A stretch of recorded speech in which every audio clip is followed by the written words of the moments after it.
One way to impress people and capture their attention is to take data and then package it up into bite-sized actionable information that you can share with anybody. And it's exactly what Peter Caputa and his Databox team did with the 2023 State of Business Reporting.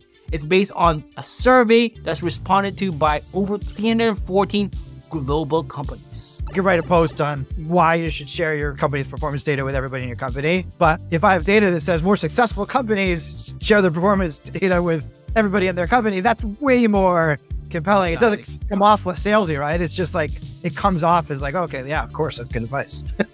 In this Marketing Powerups episode, you learn first how a survey-driven content can fuel your marketing strategy. Second, how surveys can be used to create content that impacts every stage of the customer journey from activation to retention.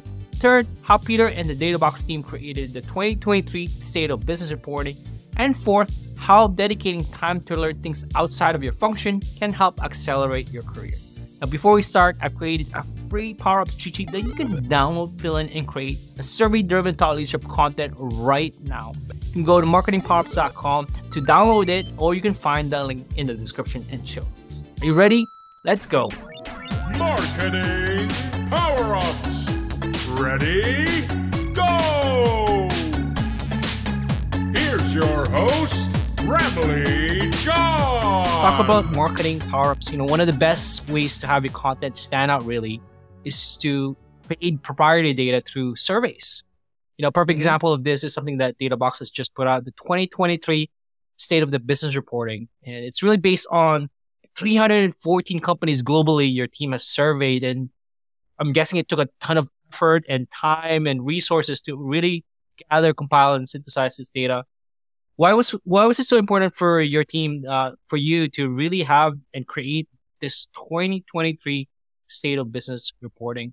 Yeah, so Databox, we provide a set of tools that help companies monitor, analyze, report, and benchmark their performance. So we're all about how companies should be doing their internal reporting in order to make sure that they're on track to goals and optimizing for efficiency and, hitting the growth targets, all that stuff. So for us, it was like, it's what we do. And we wanted to understand how companies are doing it with or without us. And so that we could share best practices with everyone, really. Prospects, customers, partners of ours. So now we can definitively say, this is how companies do the reporting. We were also able to take a portion of the respondents and identify them as higher performing companies. And so we were also able to identify the habits of the higher performing companies. So now we can go to our customers and say, hey, you're doing this with our product. You should probably do these things. This is what higher performing companies do. And that allows us to compel them to use our product better so that their business can perform better.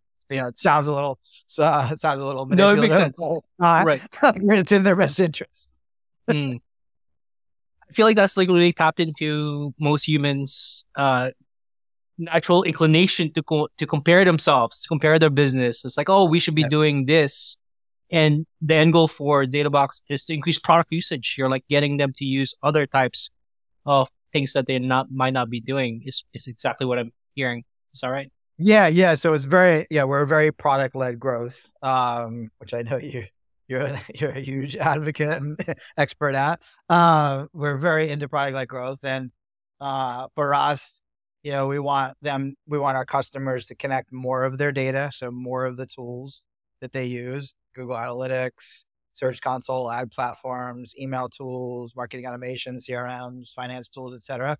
So the more tools they connect, the better of an overall view of their performance they have, and the more likely to continue to use our product. Also, we want them to add more users. So the more people inside of a company that are monitoring the performance of that said company, the more likely that company is going to do well. And also, of course, stick with us.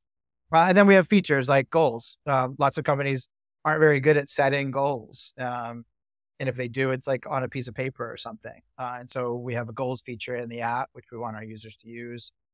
There's a reporting tool that allows them to semi-automate a report, but still prompts them to like interpret the data a bit and recommend next steps, since we want them to use that. It's an active usage of our product, which lends itself well to retention. So through this survey that we did, we were able to identify that companies, for example, the companies that are transparent about their performance internally and they share their results internally are higher performing. And so one of the things that means is that everyone should at your company should have a log into Databox, right? And see how, so they can monitor and see how the company is performing. Because a more informed employee is going to make smarter decisions. It's going to feel more invested in their own work, in helping other people in their company execute their work, et cetera. So, and they're just going to understand the interplay between, everybody's work and the final result the company trying to achieve. So all those things that we're able to validate through the survey, we can use in, our whole customer journey from that makes sense. Yeah. Advocate. It's exactly what I was just gonna say is like it can really touch upon the whole journey, like you mentioned, from activation to retention. I'm guessing the retention piece and getting them to use other features can increase their revenue, their revenue expansion potential as well, where they're using other exactly with you where they're absolutely. using other types of product as well. Pricing tiers, and we have a value-based pricing, and then we launched our second product. We'll launch a third product this year. So any additional usage and value they're getting will lead to more usage and more upgrades for us. That totally makes sense. It even really it's such a great piece of content, and it's something that actually we've been thinking a lot about at that piece as well. It's like how you can use proprietary data through survey to create almost like a content that's hard to copy. Like with AI out there, it's easy to create like a listicle, right? But this kind of data, accurate, you could create one. It might not be accurate, exactly. But for it to spit out like original thought leadership research like this is so important. I love to just hear your thoughts on this. Why is it so important? When we were preparing for a chat, you mentioned that every marketer should be thinking about creating content this. Why is that important for you? It is really hard. We can walk through what we've done to pull it off. This is that's the second report we published. We're about to publish the third, and we're getting to the point where we can pump these things out. So I can talk about the process, but I think it's so important because it impacts every stage of the customer journey. So for example, I wrote 5 LinkedIn posts, which just riff on one of the data points from the survey. And the survey had 30 to 40 questions. And so I could literally go and write 10 more. I still have way more that I could do. Each one of those creates a conversation. I think one of them had 80 comments on LinkedIn.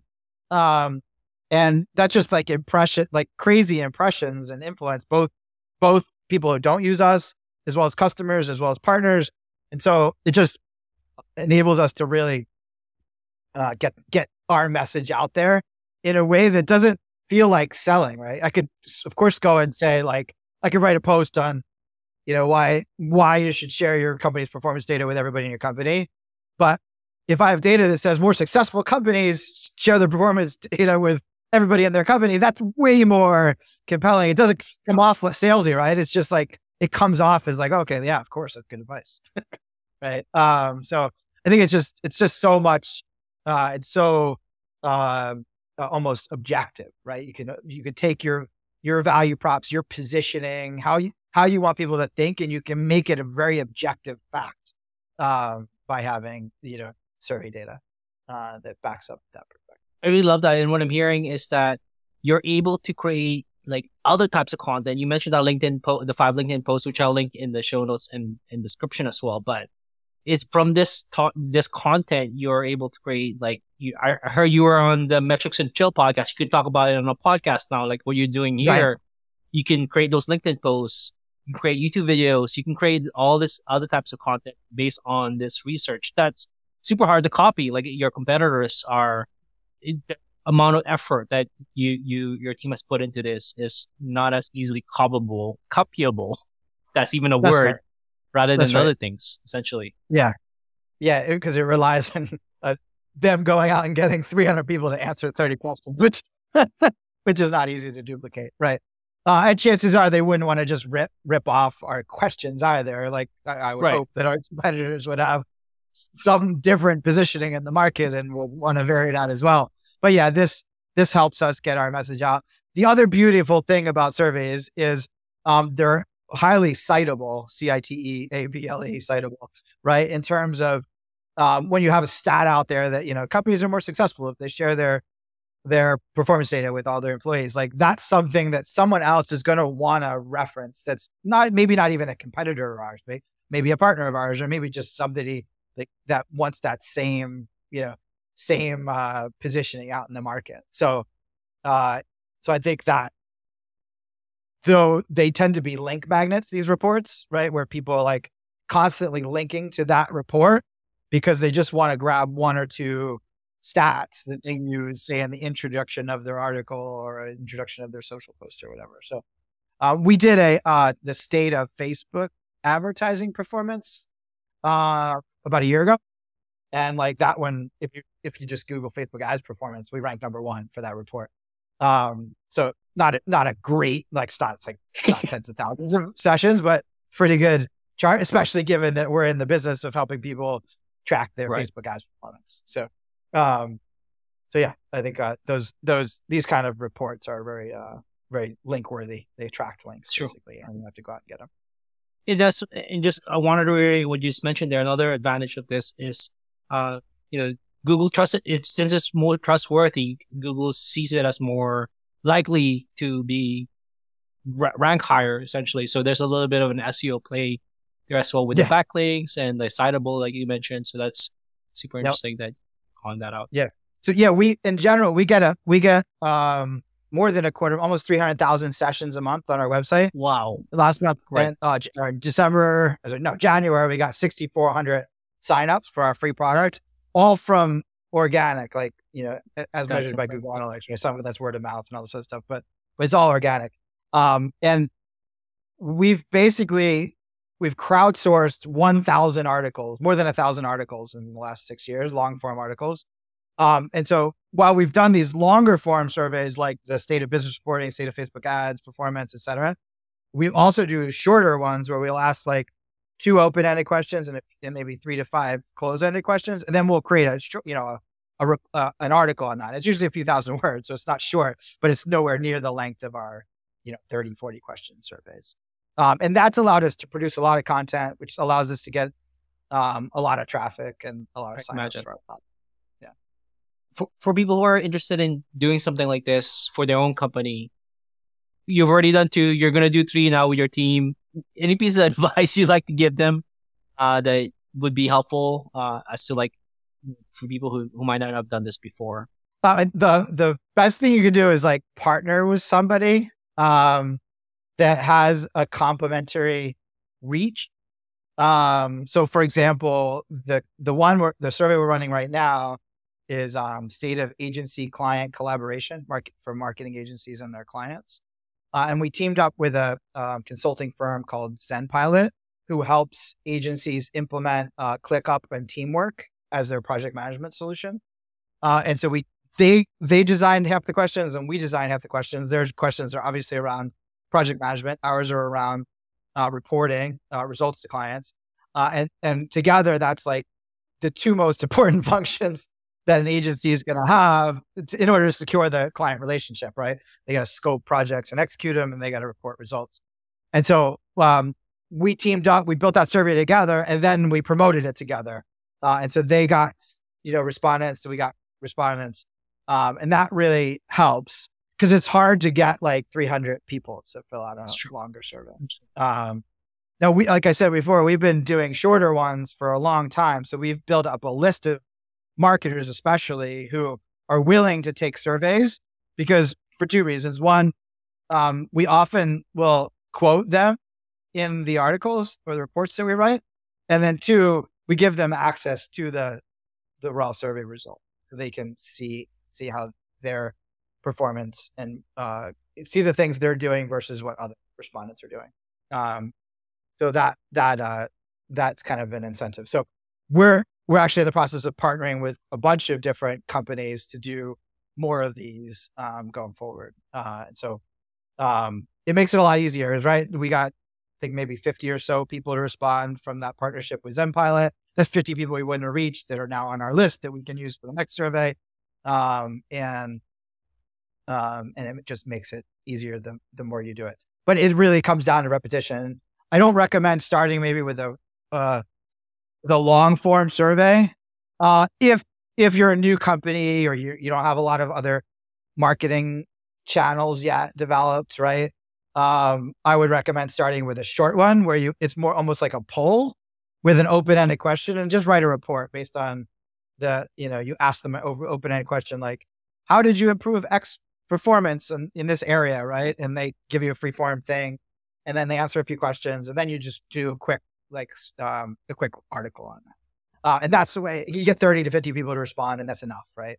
So that's how I'd recommend starting. I wouldn't recommend starting with 300 respondents unless you're, already very successful company and have a big audience. Before we continue, I want to thank those who made this video possible, 42 Agency. Now, when you're in scale-up mode and you have KPIs to hit, the pressure is on to deliver demos and signups. And it's a lot to handle: demand gen, email sequences, RevOps, and even more. That's where 42 Agency, founded by my good friend Camille Rexton, can help you. They're a strategic partner that's helped B2B SaaS companies like Profitwell, Teamworks, Sprout Social, and HubDoc build a predictable revenue engine. If you're looking for performance experts and creatives to solve your marketing problems at a fraction of the cost of in-house, look no further. Go to 42agency.com to talk to a strategist to learn how you can build a high-efficiency revenue engine now. You can find that link in the description below. Let's jump back in.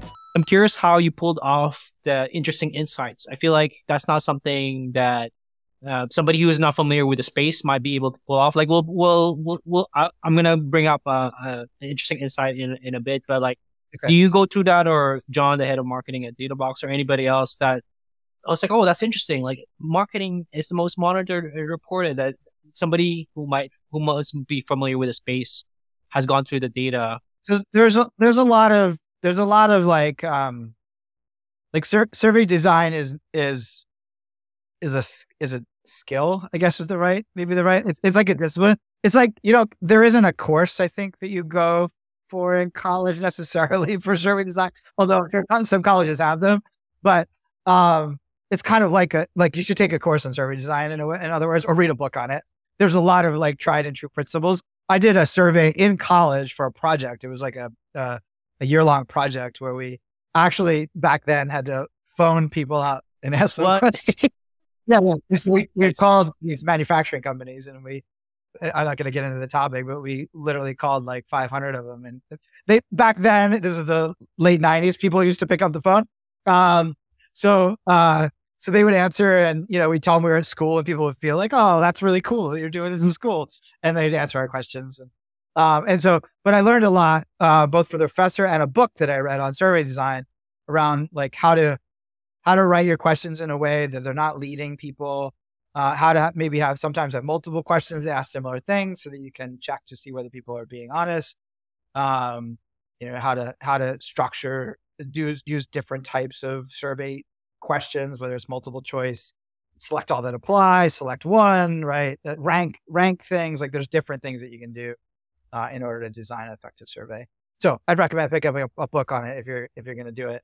But to answer how we do it, in the beginning it was me designing the surveys. That was a long time ago. Along the way, we hired a person just to do survey design. Like I said, we do these shorter surveys multiple times per week. And so that's her job, is to identify topics and come up with survey design around them. We also have multiple people internally who will come up with topics because they have various experience, either working with customers or just experience in certain marketing tactics or sales processes, et cetera. And so they'll be able to come up with creative ideas. And our first step is to write a research brief. And so it's most content marketers write a content brief. We write a research brief. So cool. It's here's the hypothesis that we have. Here's the angle we think that's interesting. Here are the questions we would ask. Here's some data we already have, because we're often using performance benchmark data in these reports. now as well.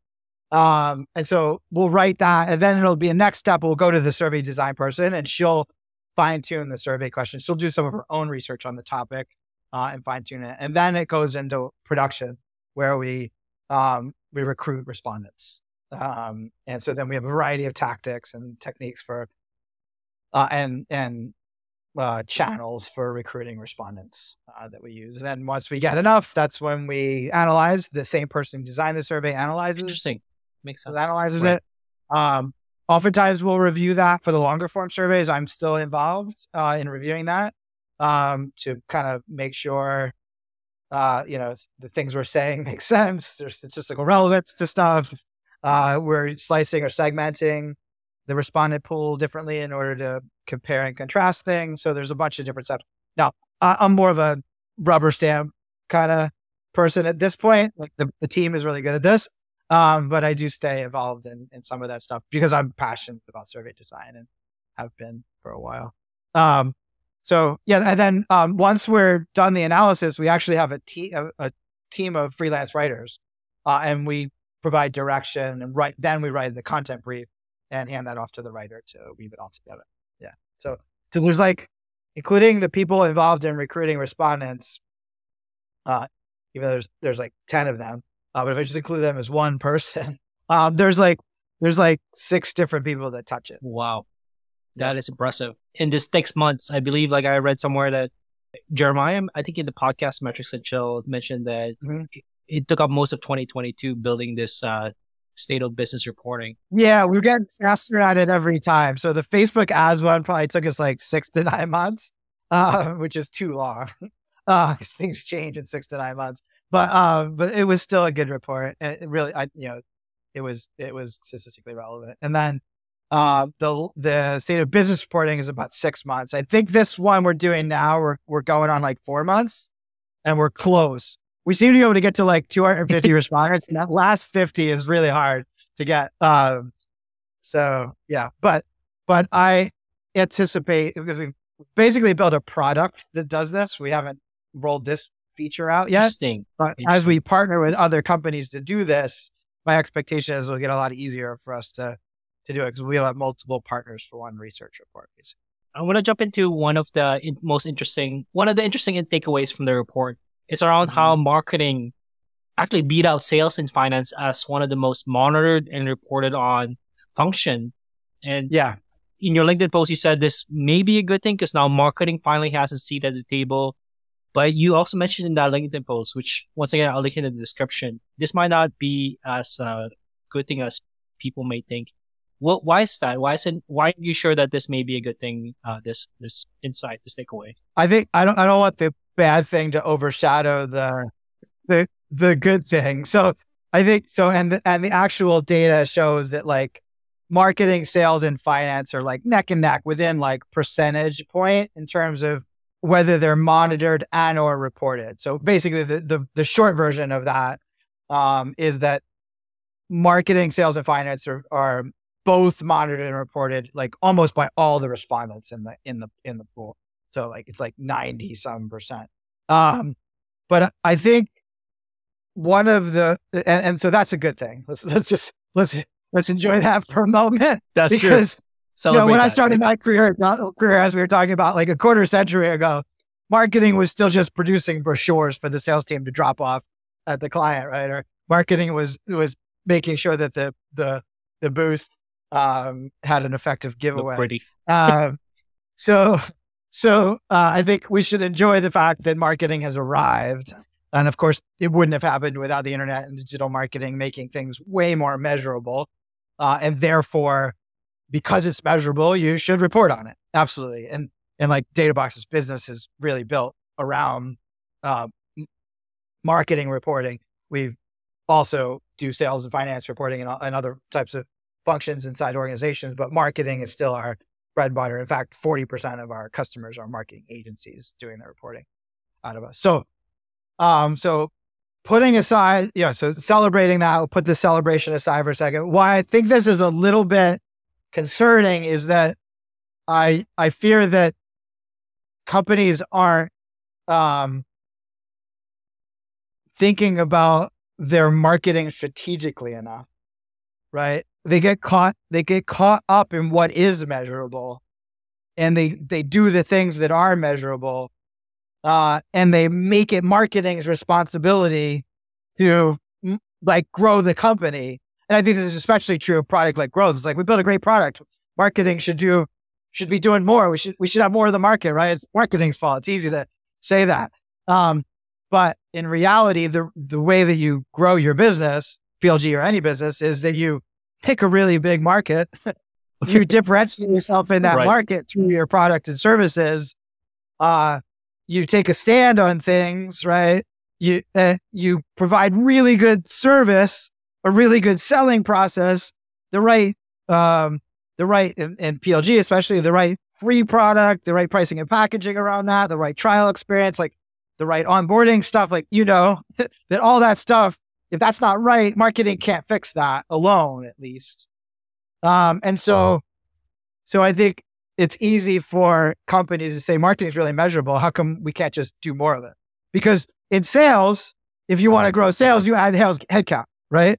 Yeah, in marketing, it's not that simple. Yeah. So first of all, you have to have that strategy right, and then you got to pick your channels and your tactics and all of that, and then your angles. You got to be creative. You got to balance creativity with productivity. So I think it's marketing isn't as coin operated as other functions. Coin operated meaning like you can't put a coin in and just make it work, right? So anyways, that's why I think it's a little concerning that companies are monitoring their marketing so closely for that result, when in reality, it's the bigger, longer term decisions that determine the success of the marketing. I love that coin operated concept. I think on the other end, the results is hard. Like sales is easy to, hopefully sales is easy to track the results. Where like, are you bringing in sales? And finance is like, are we releasing our resources correctly? Marketing might not be as directly like, one for one output where like you put in, for example, investing in brand or investing in something might take a while for it to see the results versus sales. You put in that one headcount of salesperson. Hopefully within that quarter, you can see the results on that person right away versus marketing. Yeah, I think in most SaaS companies, it's going to take 6-12 months before a salesperson is, covering their expenses. But yes, you should have an early sign that they're capable of connecting with the prospect, willing to dial, prospect every day, capable of having a qualification call. Like you'll see all that stuff. And there's this very like stepwise process of making sure that is a good hire. In marketing, it's more of like, okay, we hired this person and these are their skills. What should we have them do? Right? What do they want to do? Like, what do we think they should do? What will have the biggest impact? And like finding the intersection of that, I think is harder. And the other thing is like sales people, I think they're comfortable with looking at a funnel and just saying, yep, my work equals my output. And with marketing, I think marketing brains, including my own, tend to go with like, what's the creative thing that we could do that would be awesome, right? That's what I feel. Yeah, so right? But in reality, the reason you have people listening to your podcast is because you do it every week, right? And the reality, like people subscribe to a newsletter is because word of mouth spreads because you send it out every week. And it's good every week and people they start to like it, right? And talk about it. So I do think there's an element of repetitiveness that's required in marketing that is very measurable and depends entirely on the effort and the focus of that team. But there's still creativity required within it, right? To write that newsletter, you can't just like sit down and like write it out. It's not like writing a prospecting essence. It's very similar to the last 200 that you sent. So I think it's a really hard balance with marketing to find those repeatable things that produce results, and then being creative within it too, so that people want to talk about it and want to listen to it and read it, etc. You mentioned something in your LinkedIn post around a pendulum swinging. Do you feel like things have gotten so data driven for marketing this past few years, and now it's like kind of swinging back, or like what are your thoughts around this pendulum that you were talking about in that LinkedIn post? I don't know where the pendulum is right now, but I do think the pendulum swung too far towards the measurability. And I think people think about like, why can't we just do more of that? And well, because we'll get diminishing returns, right? Or we just need one more channel to work. We got SEO working. Why can't we figure out the next channel? Like, well, because that channel is entirely different. And we don't know how to do that yet in our context of our business. And so I think it's gotten too focused on the mechanics of marketing, and which is of course measurable, and not enough focused in on the higher level company strategy, and balancing like creativity with the consistency. I love this. We probably can talk about this for like a half a day or even long. But I want to move on to talk about your career. Actually, a career product that's helped you. You've been in Martech actually for over 25 years. You mentioned that you were creating websites for your wife, and then you became VP of sales at HubSpot, and then now you're CEO. Not for my wife, but I created my first website in late 90s at my job. I was an engineer, and they decided to launch an e-commerce site, and they needed somebody that understood our product that we were manufacturing. And so I got on that team, and then I'm like, okay, well, I might as well learn how to code. So I went back to school, learn how to code, and help build that site. It didn't work out, but I learned a lot. So it's good for me, not for the company. They ended up shutting the business, shutting the e-commerce site down. It didn't make any sense upon reflection for that business to sell online. But that's how I learned. And then when I learned that, I then hooked up with some friends, and we started building out software ourselves in the early 2000s. Did that nights and weekends for a while. Did that full time for a few years, and that's when I ultimately met Mark Roberge, who was running sales at HubSpot. Had just joined. In fact, I met him before he even joined. He was just consulting them at the time, and we referred some customers to HubSpot even before I had joined.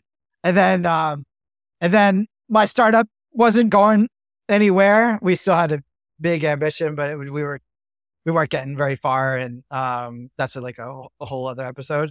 And so I ended up taking a job in sales at HubSpot. And previously I had hired a sales coach and went through like a year-long sales coaching program.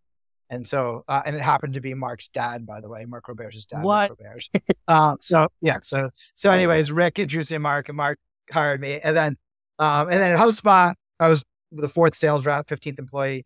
And then I built out the channel there, which is the agency partner program, and built that up to a little over 100 million in annual revenue. And then it wasn't as entrepreneurial anymore at that point, and I was looking to get back in the trenches. I had some ideas around what I wanted to build next. Some of it around benchmarks and the survey process, and so I ended up connecting with the founder of Databox. They had just pivoted. They raised money and kind of blew through some of it, and they had to restart and refocus. And so what they were building and the market they were building for aligned with my understanding and my market knowledge of working with agencies and Martech.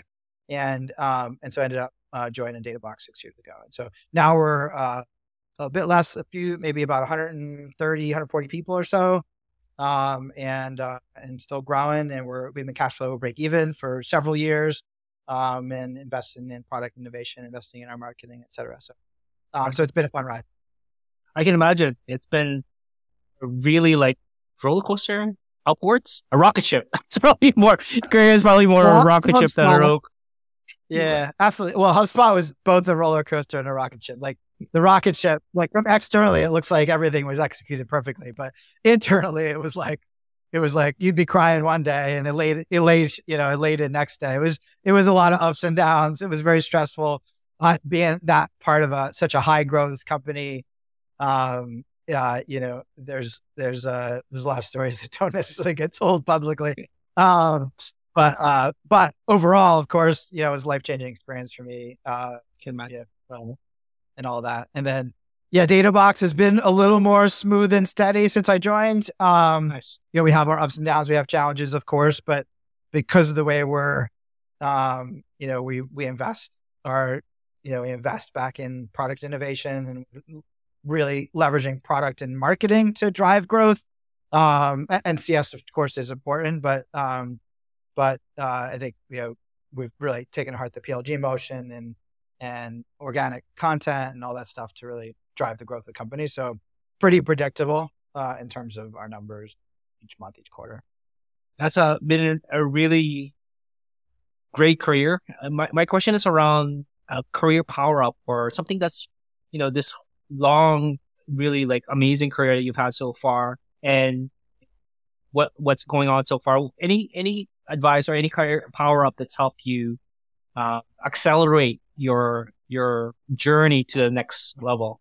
Good question. I could probably riff on this for a while, but the one that's top of mind for me recently is just like dedicating time to learning, and doing it in the context that it'll help you in your current role, ideally, or at least in your current company, but also set you up for future opportunities and make you like the standout option for future opportunities, whether internally or externally. And so I wrote this post the other day of like basically saying like, you should get a job that's 8 hours a day. Like you shouldn't take, for most people, like you shouldn't be committing to a job that requires you, to work more than that most of the time. But you shouldn't work 8 hours a day. Like that should not be your modus operandi if you want to accelerate your career, right? Because there's good people that are smarter, that work harder than you, and they're going to have opportunities that you don't. So your only course of action is to invest more in yourself. And I think there's ways to do that align with where your company's going. So one of them is just to like go learn a new skill. So for example, the first company right out of school, I went back and learned how to write code. That enabled me to like do that job better and actually contribute more than they thought I would be able to for that job, which saved them from other costs, which was good for that job. But it also allowed me to start a thing on nights and weekends, coding up an app, right? Same thing with sales. Like in my first startup, I hired a coach and like to do sales. At the time, it was like a third of my personal income. It was a lot of money to hire that coach. And I made that decision because I knew that I needed to for that business. It would help me in that business. But it also then, of course, led to me getting a sales job at HubSpot. I wouldn't have gotten that job, both because I probably wouldn't have ever met Mark because his dad connected us, my sales coach, and also because I just didn't have selling skills that I would have needed to get that job.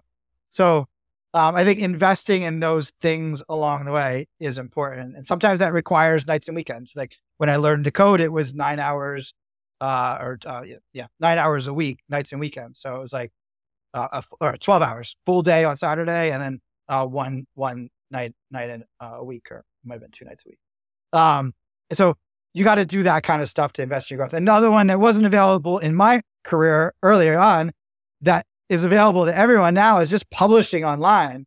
You don't have to be like, it doesn't have to be a side hustle. I'm not saying go get a side hustle. But you can go online and literally in an hour publish something that other people are going to read. Like that did not exist in the world literally before, let's just say 15 years ago. And 15 years ago, it was harder.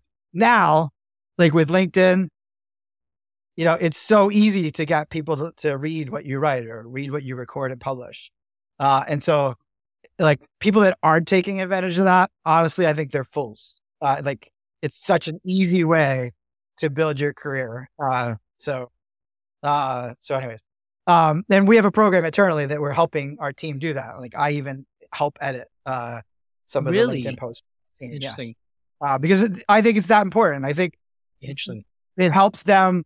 They have to listen to something. They have to observe something. They have to think about something critically. They have to write something out.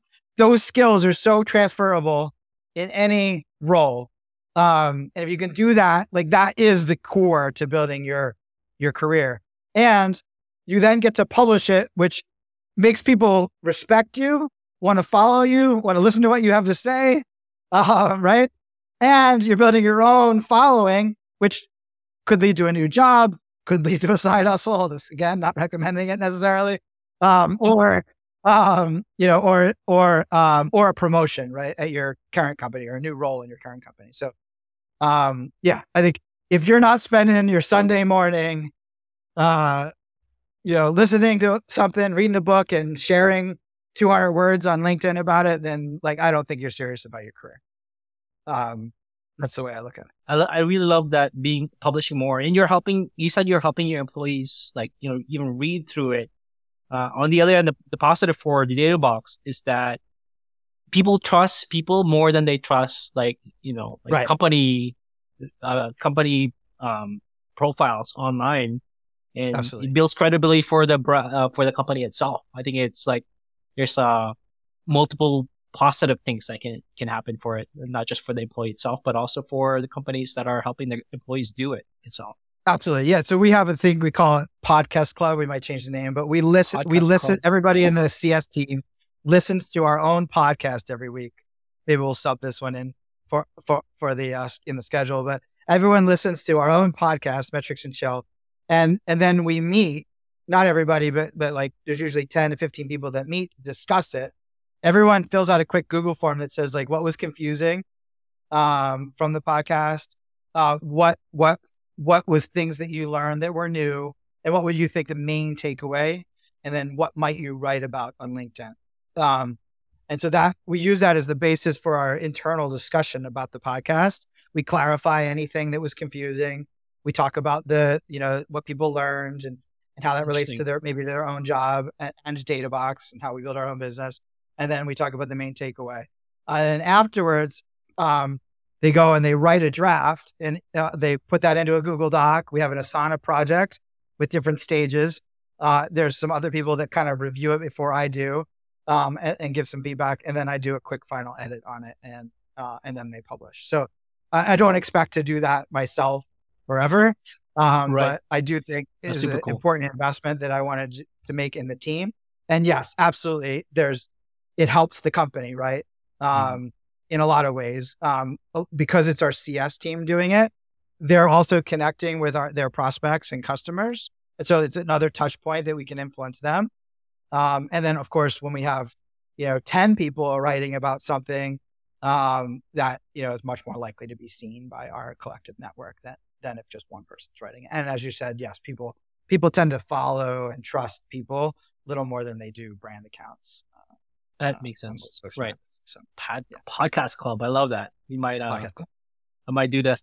I'm thinking of changing to the Creator Club, because Creator Club on the creating. But wow, that's super cool. Yeah, I love this. Thank you for sharing. I'm gonna try to do it myself here now. See if I can get the CS team to do the same thing with what we're doing here. Well, yeah, so I'm the CEO, so I got to decide that we were going to do it. But yeah, so you might have to get buy-in. But I still had to get buy-in too. In fact, I got some pushback that I'm like, let's just do it and see what happens. I love it. But before we wrap up, there's one other question I want to ask you around a piece of advice. If you can travel back in time and give a younger Peter a piece of advice, or a couple of pieces of advice, what would you give yourself an advice to your younger self? Probably to pick my battles. We're still picking a lot of battles, and I'm probably still not taking the advice that I'd give myself now. But when I look back on my career, I picked fights more than battles. Sometimes because of ego, as opposed to trying to optimize for truth and justice. So yeah, I like to debate. I learned that way. And I obsess over things to the point where I convince myself of something. And so then it becomes like, okay, that's the mission. And so I can be a little voracious. Sometimes that's got me into trouble. But yeah, so maybe, I don't know. I'm not sure I would change it. Worked out fine for me. That's true. I love it. No, it's so good. I love this chat with Peter. I hope you learned as much as I did. You can follow Peter on LinkedIn and check out the Databox State of Reporting on databox.com. The link to those are in the description and show notes. Thanks to Peter for being on the show. If you enjoyed this episode, you'd love the Marketing Powerups newsletter. Share the actionable takeaways and break down the frameworks of world-class marketers. Go to marketingpowerups.com, subscribe, and you'll instantly unlock the 3 best frameworks that top marketers use to hit their KPIs consistently and wow their colleagues.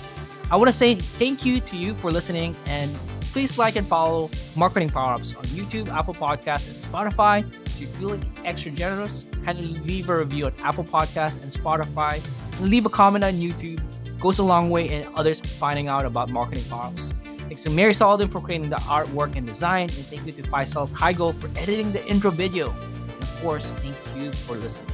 That's all for now. Have a powered up day.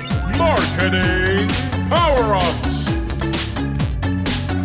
Until the next episode,